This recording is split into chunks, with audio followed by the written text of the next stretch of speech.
za yes boss ngo bimeze bite boss na wawe akurabanye mudasa rwose bike yamuhagenda sinongeye no kumubona aho ngaho zaranturiye kumubona yabyo wabona nawe ungivurira n'uru urashimishije cyane cyane shiri no fone no ntabwo mbizi shiri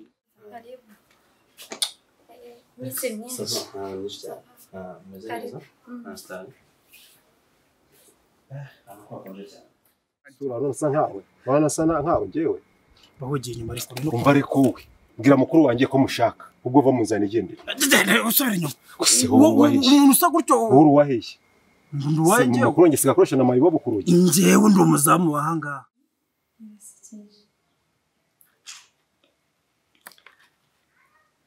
shanje ariko reka ndi kubanza mfatire